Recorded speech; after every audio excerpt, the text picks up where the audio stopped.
of jets in an open sky, a streak of gray, and a cheerful... A loop, a whirl, and a vertical climb, and once again you'll know it's time for the adventures of Rocky and Bullwinkle and friends.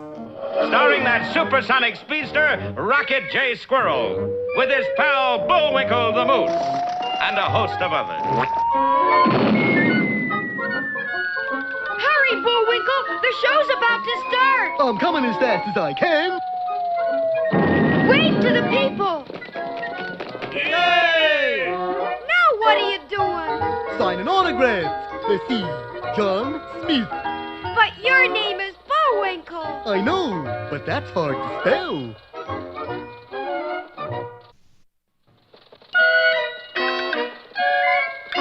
We're gonna have a lot of fun! Come on and join us! Sure, there's always room for one more.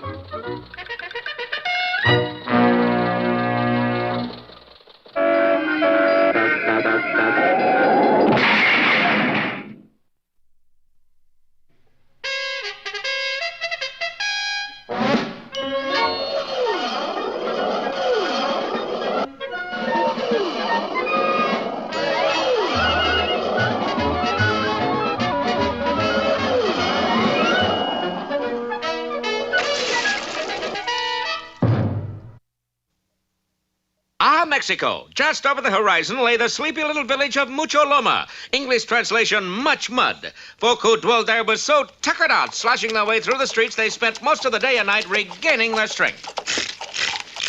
Tell me, Jose, you old stick in the mud. Are you too tired to play tiddlywinks? I too tired to tiddly, but I gonna take 40 winks. It was just about then that Guadalupe Rodriguez made his untimely entrance into Mucho Loma. It will be chilly today, but a tamale. But oh, by golly, blame it all on Sam or Sally. The arms of Morpheus were fractured. Hey, you with the big mouth. You are under arrest. What for I under arrest, Senor Sheriff? City ordinance numero 425, being a loudmouth during siesta. It was 1 year later that a tight-lipped Guadalupe walked out of jail, mounted his loyal steed, rode at least 200 miles without saying a word, halted in the middle of nowhere, and said...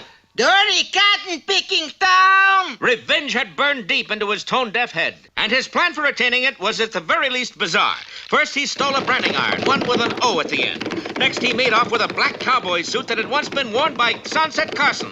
That night, when all of Mucho Loma was peacefully slumbering, a masked rider galloped in and raised an unbelievable ruckus. Hey, everybody up! Nobody go to sleep! The dam is breaking! Rise and shine, open it up! Lights were frantically lit, but not the citizens. They stumbled out of their beds, alarmed by the uproar. Doggone, this mud is ruining my Dr. Denton's. Don't worry about the mud. Look what's coming. Down the street he dashed, pausing long enough to stab his hot branding iron here, there, everywhere. The mark of 0. Thus begins a terrible tale, a tale of endless nights in which the masked marauder tormented the town, not so much as allowing a child to close its eyes in sleep. Red-eyed, thoroughly distraught, the town council held an emergency meeting. Senores, please, no bickering. Now, we must hire someone to capture this notorious night rider with the big mouth. Any suggestions? Let's call in the Lone Ranger. No, he's got problems of his own. He just found out Tanto is a girl. Suppose we leave this perplexed group and look in on our heroes, Rocky and Bullwinkle, whose touring sedan has come to an unscheduled stop atop a hill overlooking Mucho Loma. I think we made a wrong turn when we left Tallahassee. Well, you had the map, Bullwinkle. I had what map, Rock? The one I told you to keep under your hat. This is not a hat. This is a hat rack. I mean, check, Abednego. Well, chances are we're lost then and probably out of gas. I shall check the gas tank. And so he did while Rocky surveyed the town below. Sure hope there's a garage down there. Well, I checked the gas tank. It's still there. I know it's there. Is there any gas in it? I shall check. Oh. Say, Rock, I can't see inside the tank. Got a match? You strike a match and we'll blow up. It must be a joke. Bullwinkle was smart enough not to use a match. You're right, sir. I shall use my lighter. You couldn't call it a complete mistake, for it not only catapulted the moose back into the car, but sent it reeling down the hill at a breakneck clip. And of all things, right at the Mucho Loma Town Hall. Will they get together? Will they hit it off right? Don't miss The Boys Bounce Back or Springtime in the Rocky.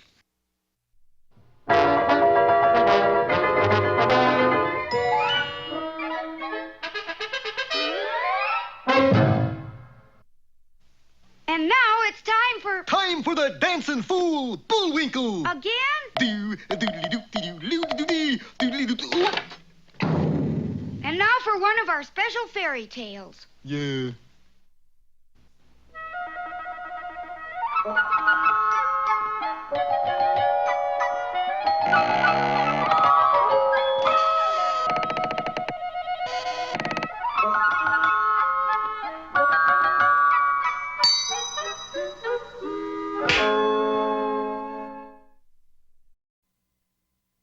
It seems that once upon a time there was a kingdom without a princess.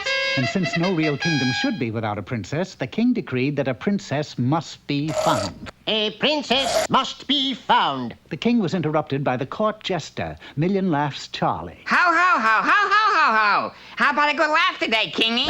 A funny thing happened to me on our way to the castle. This Irishman says to me... Please, Charlie, I'm trying to find the princess lost since childhood. Oh, gosh, King, that's a great idea. How you gonna do it? Nothing to it, Charlie. Just offering 1,000,000 gold grickles for the princess when she shows up. 1,000,000 gold grickles? Well, sire, I'd love to help on this project. Do you remember what she looked like at all? No. Good. Oh, that's too bad. She was just a baby when she left. But I'll know her by the way she passes the test I have in mind. Sure. Well, see you around, Kingy. I have to go cheer up some shut-ins in the dungeon. Yuck, yuck. But Million Laughs Charlie wasn't really going to the dungeon. Oh, no. He was on his way to find... 1,000,000 gold grickles. The happy ending. Oh, I just love fairy tales. Charlie. Huh? Let's go to a show tonight. Not now, honey. I got a big deal cooking. Don't bother Charlie now, baby. And the jester entered the house of his good friend, Clyde Clod. Hiya, Charlie. Hi, princess. A princess? But I'm Never say not, Clyde. Just put on this outfit. So Charlie and Clyde Clod set out for the castle to fool the king. I don't want to be no princess. These high heels are killing me. Well, King, here she is. The first contender for princess. Big for her age, isn't she? All right, step this way. Now, if she stays awake on these mattresses overnight, I'll know she's the one. Well, how's that? There will be a small pea under the bottom mattress. If she's a real princess, she will be so refined, so sensitive, that even a tiny lump like that won't let her sleep. Very clever. The make-believe princess climbed to the top of the pile and lay down. Then Charlie and the king waited all night. It's time. I'll climb up and see if she's still awake. If she's not, she sure will be. Sure enough, Clyde was sound asleep. But when Charlie's spear came through the mattress... Ooh! Aha! Look, she's sound asleep. That's not the real princess. Out! The nerve of that hussy. Now you've done it, bungler. But Charlie... Cannot you do anything right? But Charlie, Put this on and meet me at the castle and see that you don't muff it this time. Okay, Charlie. Charlie, let's go on a picnic. I'll make peanut butter sandwiches. No, sorry, honey. I'm in the exact middle of a very big deal. In a little while, Clyde was once more climbing onto the mattresses. Is the pea still in place, Charlie? I will see, Your Majesty. But while checking the pea, Charlie opened a bottle of mosquitoes. The idea was that they would be sure to keep Clyde awake. Unfortunately, one landed on his nose. So, when the king climbed the ladder to say goodnight... This girl is asleep already. She's a fake. Out! You imposteress! Oh, Charlie, I can't do it. I ain't no princess. I'm just a... Sure you can, kid. You'll make a great princess. Now put this on. And here, take this alarm clock. It'll wake you in the nick of time. Sure enough, the next morning, just as the king was climbing up to check the princess, the alarm went off.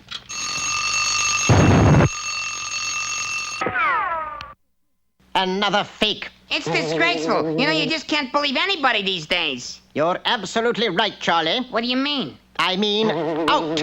And stay out.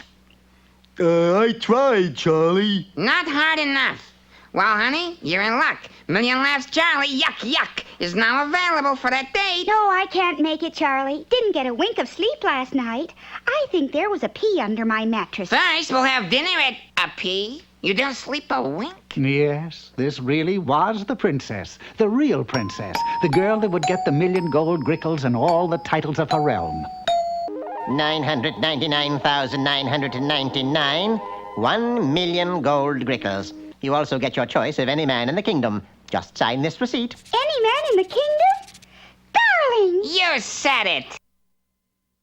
will you be mine? For keeps? Well, that's the story. The king had his daughter, the princess had her gold, and Clyde had the princess. Yeah, they all live happily ever after. I hate fairy tales.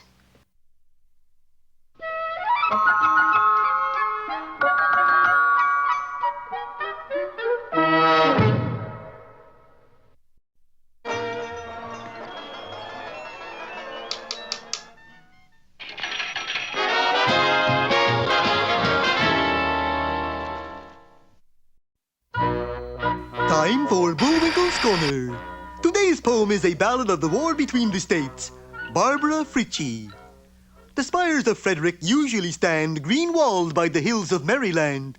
But the town was deserted that autumn day, 'cause Confederate troops were on the way. But there old Barbara Frietchie sat. Her Union heart was loyal yet. And up the street came the fearsome call. Ye Stonewall Boris! Hi, you all! Under his slouch hat left and right he glanced, then saw a wondrous sight.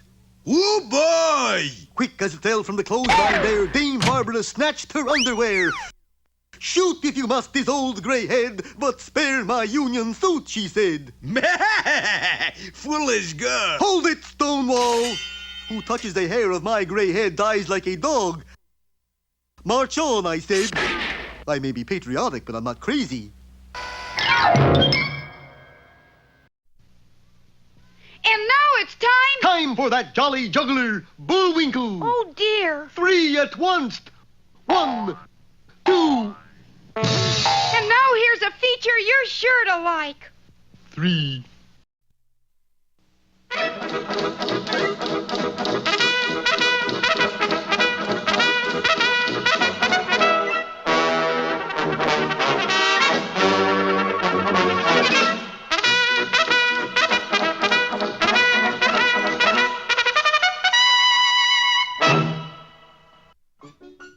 Chinook, a wind that blew through Canada in the fall of 1928. But the biggest Chinook of them all was Dudley Do-Right, who blew through Canada at the turn of the century. Farewell, Mother. I am off to the movies. Take care of yourself, son, and don't forget to write. Dudley spent the next 3 hours in a neighborhood theater without once seeing the picture. The reason for this was that he had fallen down a manhole and was sitting in a sewer. Oh, my. I am guilty of trespassing. The family code was a do-right must always do right. So the conscience-stricken lad turned himself in at the closest mounted police post, which was 500 miles away in northern Alberta. This particular post was then under the able command of Inspector Ray K. Fenwick, a full-blooded Canadian, born and raised in Bogota, Colombia. Ordinarily, I'd give you 20 years for your crime. You can have it for nothing if you wish. The inspector knew a comeback when he heard it. How would you like to be a mounter? I would rather live in Philadelphia. But when Dudley saw the official Mountie uniform, particularly the string attached to the pistol, he was hooked. A Mountie I shall be. After about an hour and a half of basic training, he was ready for his first job. You see that jar of jelly? Read the label. Mother Whiplash's log jam. Right. Now spread some jam on a piece of bread and bite. The strapping young Canadian did as he was told. Anything happen? Yes, sir. I've just lost 2 teeth. That's because that so-called jam is in reality cement. Pointing to a map, the inspector filled our hero in on a hideous but ingenious crime. Timber is Canada's #2 industry, but lately the timber hasn't been coming down the river. That's because a devil named Snidely Whiplash has taken this log jam, poured it over the logs, and created a log jam up at the river's mouth. Why do we not arrest him? With an alias like Mother Whiplash? Why, we'd antagonize every mother in Canada. Oh, no. The only way to solve this problem is to dynamite the log jam and break it up. You see that satchel on the floor? It has a time bomb in it. Now you take the satchel and stick it into the log jam. To the mouth of the river, horse. We have a deed to do. Let us journey ahead to Mother Whiplash's log jam factory, for it is here that Snidely Whiplash faces a problem he never dreamed would come up. What do you mean my log jam is going over big in the supermarkets? I don't want to be in the jelly business. It's too legitimate. I wonder, Mr. Whiplash, Snidely Whiplash. I wonder, Mr. Whiplash, if you could spare some water. My horse has a hoarse throat. For $4.18, the animal was permitted to quench its thirst at a nearby trough. I'm on a secret mission, you know, which is to blow up Snidely Whiplash's log jam, Mr. Whiplash, Snidely Whiplash. What's in the satchel? A time bomb with which to blow up the log jam. Curses, this lout may put a crimp into my plan. hands. I know. I'll stop him with Eloise. Eloise was a former manicurist who used to trim nails. Now she worked in one of Whiplash's gambling halls where she trimmed suckers. See if he can finagle that Mountie into a game of chance. By taking a longer route, Eloise was able to get ahead of Dudley. Hello, handsome. How about a game of poker? Dudley didn't play, but his horse did. They got involved in the game and never even noticed Whiplash, who made off with the satchel. Now, that's some horse you got, Monty. So far, he's had 4 flushes and 3 inside straights. You should see him play domino. Do right. Where's the time bomb? Oh, gee whinnekers, now where did I... Stop, you think... The chase was on. Whiplash led our hero through the dense forest. Then up a huge mountain until, breathless, he paused at the edge of a lofty precipice. Gosh, this is some swell view up here. Listen, Mountie, have pity on me. If you were to take the time bomb in this satchel and blow up my log jam, I'd be destitute. Forced to live off social insecurity. Then, too, think of Mother. Whose mother? Your mother, Whistler's mother, anybody's mother. Doesn't that bring a tear to your eye? It brought a lot of tears, which is what Whiplash wanted. Poor Snidely. Of all places, that time bomb landed on his log jam. The timber flowed free, and Canada's #2 industry was saved. Pardon me, Inspector, but about that log jam... Not now, Do-Right. Your horse has got me stuck. All right, I'll see your 5 horse, and I raise you 50.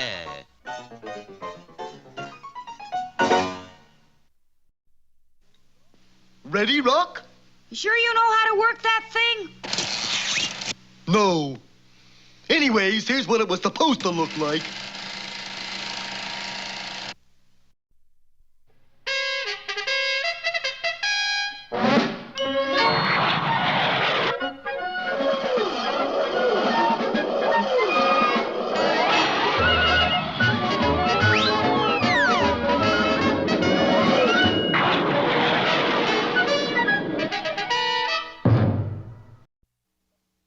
Enchilada lovers unite! For in our preceding installment, that pail-banging, cymbal-crashing, cap-shooting desperado Zero gained his vengeance upon the Mexican village of Mucho Loma by keeping them awake nights. We're not doing so well during the days also. I wasn't too sure myself that Rocky and Bullwinkle would be in this story until we saw them parked high on the hill just above the town. I don't see any signs saying this is Mulholland Drive. Neither do I. I'm afraid we're lost. They were also perilously low on fuel. And you know what they say? There's no fuel like I haven't got the guts to finish it. A check of the gas tank brought immediate results. Bullwinkle, you ought to know better than to expose a lighter to a gas tank. That was last episode, Rock. This is this one. Down the hill they rode in a direct line for the town hall. Senors, something tells me that help is on the way. Help! They were on the way, all right. Caramba, our beautiful town hall is a mess. Yeah, it's a mess hall now. Honest, fellas, we're awfully sorry this happened. You see... But the forthright little squirrel couldn't explain his way out of it. In jig time, they were in a cell. Say, Mr. Sheriff, could you tell us what we're in for? For about 3 years. Hokey smoke! Oh, chin up, Rock. That'll go by like 1,095 days. There was one consolation. At least they could get some sleep, or so they thought. Sure enough, no sooner did the sun go down than Zero made another attack. Can you see what's going on, Bullwinkle? Yeah, there's a guy who looks like Warner Baxter out there. Oh, it couldn't be Warner Baxter. How about Warner Brothers? All night long, a figure in black galloped back and forth, creating a horrendous racket. It wasn't until dawn that he retreated back into the hills. Well, at least now we can get some shut-eye.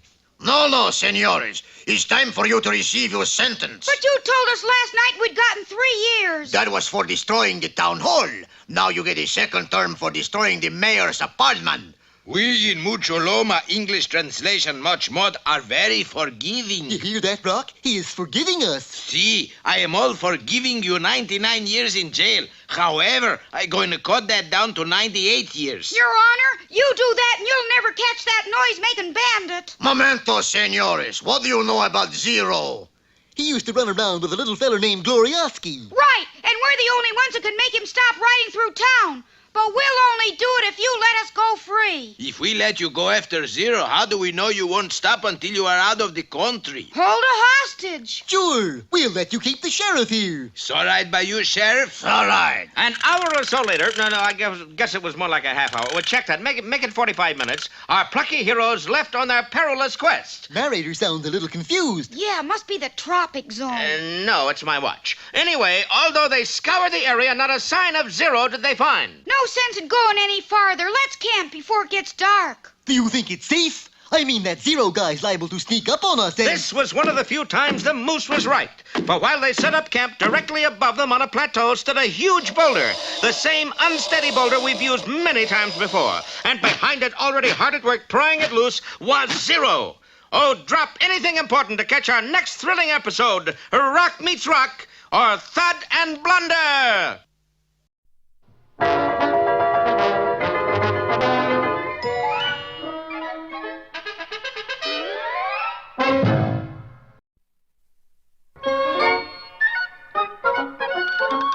Well, it looks as if our time is just about run out. Mine must be a little slow.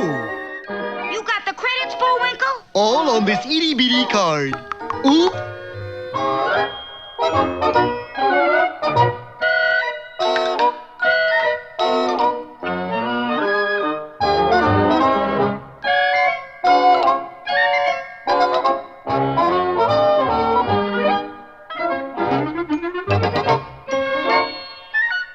We're late again, Bullwinkle. Right. Bye now. See you next time.